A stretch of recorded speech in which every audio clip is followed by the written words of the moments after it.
श्री स्वामी समर्थ. तुम्हा सर्वांचं स्वागत आहे आयुर्वेदिक उपचार बाय मयुरी या आरोग्यदायी चॅनलवर, जिथे तुम्हाला आरोग्याशी संबंधित सर्व डिटेलमध्ये माहिती देण्याचा प्रयत्न करत असते. तर आपण जाणार आहोत आपल्या विषयाकडे. तर तो म्हणजे उन्हाळ्यात पांढरा कांदा खाण्याचे अमूल्य असे फायदे, आणि त्यानंतर बघणार आहोत उष्ण व थंड पदार्थ यांची यादी. प्रश्न पडतो की पांढरे कांदे कसे खातात व त्यांचा आपल्या आरोग्यावर नेमका काय फायदा होतो. भारतात आपल्या खाद्य संस्कृतीमध्ये अनेक पदार्थांमध्ये कांद्याचा मोठ्या प्रमाणावर वापर होतो. आपण स्वयंपाकासाठी तर लाल कांदा नेहमीच वापरतो, मात्र उन्हाळ्यात पांढरा कांदा देखील खायला हवा. या पांढऱ्या कांद्यामध्ये अनेक आरोग्यदायी गुणधर्म आहेत. तसेच हा कांदा किती औषधी आहे, कोणते गुणधर्म आहे, आता आपण जाणून घेऊया. आता आपण बघूया पांढऱ्या कांद्यामधील गुणधर्म.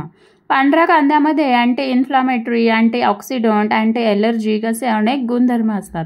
त्याचप्रमाणे व्हिटॅमिन ए, व्हिटॅमिन B6, लोह, फॉलेट, पोटॅशियम, बी कॉम्प्लेक्स ही सुद्धा भरपूर प्रमाणात असतात. या सगळ्या गुणधर्मामुळे आपल्या शरीराचे योग्य प्रमाणात पोषण होते. एवढंच नाही तर उन्हाळ्यात शरीराला थंडावा देण्याचं काम हा पांढरा कांदा करत असतो व त्याचप्रमाणे आपल्या शरीरातील प्रतिकारशक्ती देखील बऱ्याच प्रमाणात वाढते.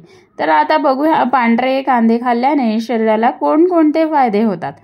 तर सर्वात पहिला व महत्त्वाचा फायदा म्हणजे उष्माघातापासून संरक्षण होतं. पांढऱ्या कांद्यामध्ये थंडावा देणारे गुणधर्म असतात. उन्हाळ्यात याचे सेवन केल्यास उष्माघात म्हणजे हीट स्ट्रोक टाळता येतो. दुसरा फायदा म्हणजे शरीराचे तापमान नियंत्रित करते. पांढरा कांदा शरीरामध्ये थंडावा निर्माण करतो आणि घाम येण्यामुळे होणारा निर्जलीकरणाचा धोका जो आहे, म्हणजे डिहायड्रेशनचा जो धोका आहे, तो कमी होतो. पुढचा फायदा म्हणजे पचनक्रिया सुधारते. पांढऱ्या कांद्यामध्ये फायबर्स भरपूर प्रमाणात असतात, जे पचनक्रिया सुरळीत ठेवतात. पुढील फायदा म्हणजे रक्तदाब नियंत्रणात ठेवतो. पांढऱ्या कांद्यामध्ये पोटॅशियम असते, जे उच्च रक्तदाब नियंत्रित ठेवण्यास मदत करत असतो. पुढील फायदा म्हणजे रोग प्रतिकारशक्ती वाढवतो. यामध्ये अँटीऑक्सिडंट्स आणि अँटीबॅक्टेरियल गुणधर्म असतात, जे रोग प्रतिकारशक्ती वाढवायला मदत करतात. पुढील फायदा म्हणजे त्वचेच्या आरोग्यासाठी फायदेशीर आहे. कांद्यातील सल्फर त्वचेची चमक टिकवून ठेवतो आणि पुरळ, पिंपल्स यापासून बचाव करतो. पुढील फायदा म्हणजे श्वसनाच्या समस्या कमी करतो. उन्हाळ्यात धूळ व गरम हवेमुळे होणाऱ्या सर्दी खोकल्यासाठी पांढरा कांदा हा एकदम उपयोगी असतो.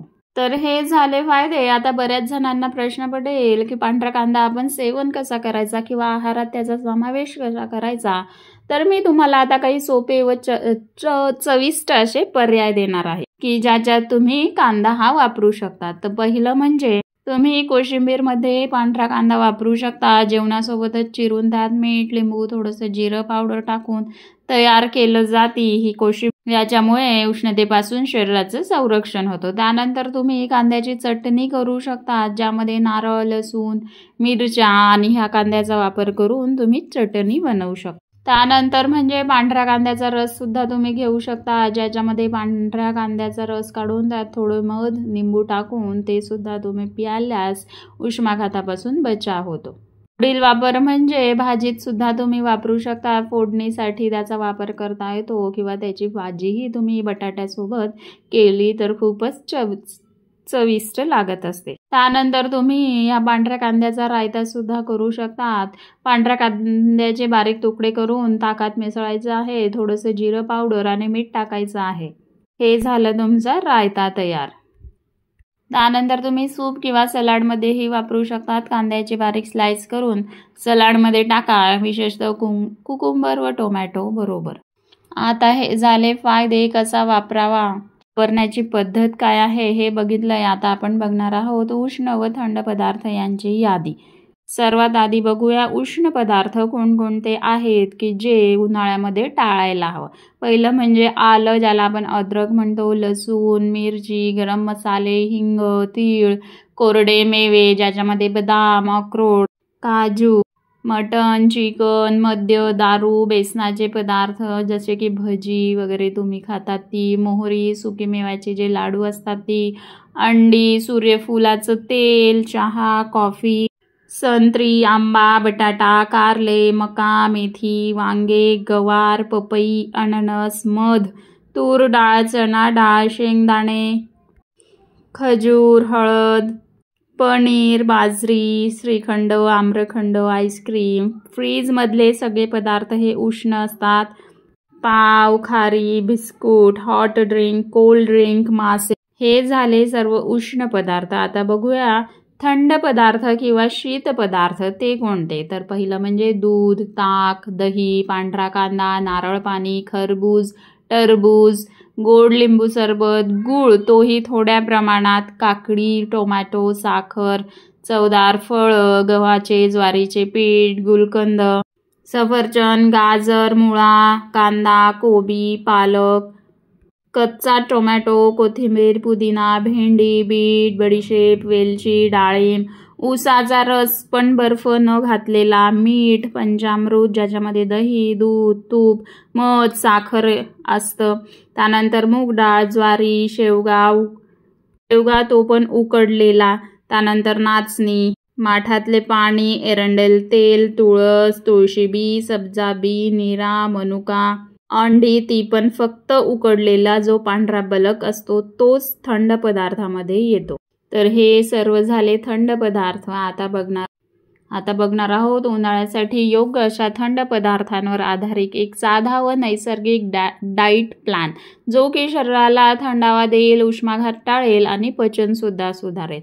तर पहिले सकाळी उठल्यावर 1 ग्लास कोमट पाणी प्लस त्याच्यामध्ये 1 चमचा गुलकंद किंवा नारळ पाणी प्यायला, एम्प्टी स्टमक प्यायला हरकत नाही. त्यानंतर नाश्ता सकाळी 8 ते 9च्या दरम्यान गव्हाच्या पोळ्या प्लस टोमॅटो, काकडी, कोशिंबीर, ताक किंवा थंड दूध तुम्ही गुळासोबत घेऊ शकता. त्यासोबतच एखादी फळ तुम्ही खाऊ शकता ज्याच्यात खरबूज, टरबूज, संत्र घेतलं तरी चालेल. दुपारचं जेवण 12:30 ते 1:30 मध्ये ज्याच्यामध्ये तुम्ही ज्वारी, नाचणीची भाकरी घेऊ शकता, पांढऱ्या कांद्याची कोशिंबीर घेऊ शकता, पातळ वरण, ताक, भाजीमध्ये गवार, भेंडी, कोशिंबीर व नंतर तुम्ही सरबतसुद्धा पिऊ शकतात.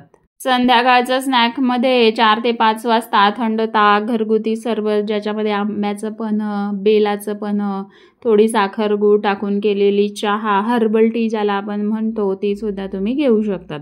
त्यानंतर रात्रीचे जेवण 7:30 ते 8:30 मध्ये करायचं आहे. त्यामध्ये पातळ खिचडी किंवा गव्हाचा दलिया, पांढऱ्या कांद्याची चटणी, ताक किंवा गार दूध तुम्ही घेऊ शकता. थोडं गुलकंदही त्यानंतर तुम्ही खाऊ शकतात. तर ही होती दिनचर्या जी मी एकदम शॉर्टमध्ये सांगितलेली आहे. तर पाहिलंत ना असा साधा कांदा जो स्वस्त असूनही पण त्याचे फायदे किती अमूल्य आहेत. तर नक्कीच आहारामध्ये पांढऱ्या कांद्याचा समावेश करा. व जी लिस्ट दिलेली आहे उष्ण पदार्थ व थंड पदार्थ त्यातले थंड पदार्थ खाण्याचा जास्तीत जास्त प्रयत्न करा. व जी दिनचर्या दिलेली आहे ती फॉलो करता आली तर नक्कीच करायची आहे. व तुम्ही पांढऱ्या कांद्याचा उपयोग कसा करता कमेंटमध्ये जरूर सांगा. व्हिडिओ आवडला असेल तर लाईक करा, आपल्या आरोग्यप्रेमी मित्रांबरोबर शेअर करा आणि अशाच नैसर्गिक टिप्ससाठी चॅनलला सबस्क्राईब करायला विसरू नका. थंड रहा, निरोगी रहा. पुन्हा भेटूया अशाच माहितीपूर्ण व्हिडिओमध्ये. तोपर्यंत बाय बाय. धन्यवाद.